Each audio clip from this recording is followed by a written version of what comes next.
Assalamualaikum warahmatullahi wabarakatuh. Selamat siang.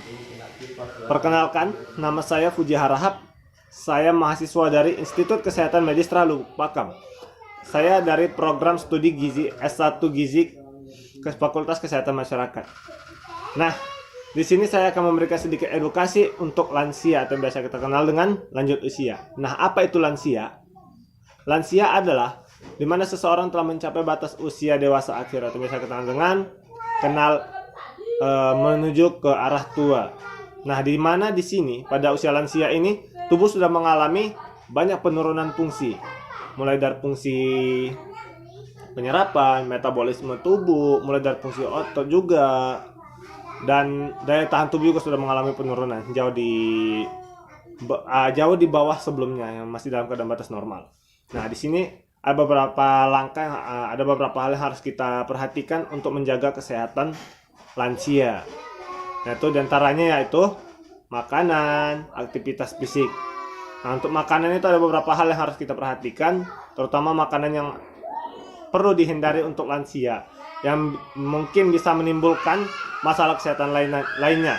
Misalnya seperti hipertensi, kolesterol, dan kadar gula darah bisa meningkat juga. Nah, di sini harus kita perhatikan, itu ada beberapa jenis makanan yang harus kita hindari untuk lansia, seperti daging-dagingan dan telur mentah, susu yang tidak dipasteurisasi, kemudian makanan yang tinggi garam, lemak dan minyak, kafein, dan minuman atau makanan manis yang bersoda tinggi. Nah, di sini saya akan menjelaskan sedikit itu makanan, misalnya makanan yang tinggi garam, lemak, minyak, dan gula. Nah, di situ perlu kita perhatikan, perlu kita hindari yang tinggi itu. Mengapa?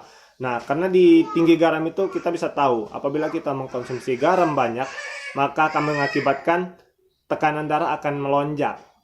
Nah, apabila kita mengkonsumsi tinggi lemak itu dengan banyak, maka akan bisa menyebabkan kadar kolesterol melonjak juga, akan mengakibatkan kolesterol tinggi.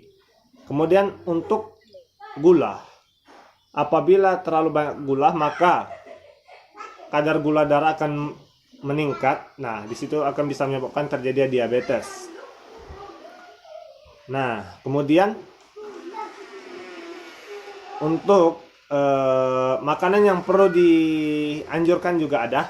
Nah, seperti sayur-sayuran hijau, buah-buahan, gandum dan olahannya, kacang-kacangan, ikan-ikanan. Nah, di situ sangat bagus untuk lansia, bukan cuma lansia, banyak juga yang sangat bagus untuk mengonsumsi itu dan dianjurkan juga. Nah, kemudian ada beberapa hal yang harus rutin dikontrol untuk lansia. Salah satunya seperti misalnya tekanan darah, kadar gula darah, kolesterol.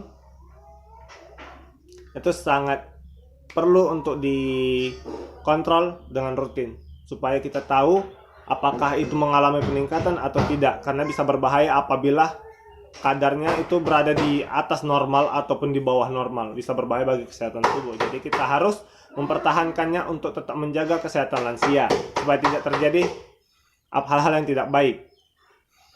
Nah, untuk lansia juga sangat dianjurkan itu mengkonsumsi yang vitamin-vitamin seperti vitamin D, zat besi, kalsium. Nah, itu untuk tulang juga ya, vitamin B dan vitamin C untuk membantu penyerapan dalam tubuh. Nah, ada beberapa hal juga yang harus kita ketahui atau dianjurkan juga untuk lansia. Aktivitas fisik yang harus dilakukan, misalnya seperti kegiatan ringan itu untuk menjaga kebugarannya juga, seperti berjalan kaki, senam aerobik, bersepeda, renang, main tenis, jogging. Itu dengan durasi yang cukup sedang saja. Itu paling tidaknya per harinya itu 30 menit. Nah, itu untuk menjaga daya tahan, kebugaran fisik untuk lansia. Nah, untuk itu kita perlu menjaga kesehatan lansia supaya tidak terjadi penurunan yang lebih signifikan lagi untuk daya tahan tubuhnya dan kemampuan fisiknya juga tidak menurun. Jadi kita harus menjaganya supaya itu tadi, supaya lansia itu tetap sehat, bugar jasmani rohaninya. Nah, ada beberapa untuk dihindarkan, yang perlu dihindarkan juga adalah bagi lansia itu stres, faktor stres. Jangan kita membiarkan orang yang sudah lansia itu mengalami stres. Mengapa? Dengan stres itu akan bisa menimbulkan penyakit yang lebih banyak lagi. Untuk daya tahan tubuhnya semakin berkurang, semakin menurun, dan memudahkan orang yang sudah lansia itu akan jatuh sakit. Nah, jadi kita harus membuatnya tetap rileks, santai, dan agar semuanya bisa normal dan tidak akan mengalami permasalahan sedikit pun. Nah, demikianlah edukasi yang bisa saya berikan pada kesempatan kali ini. Lebih dan kurang saya mohon maaf. Saya ucapkan terima kasih.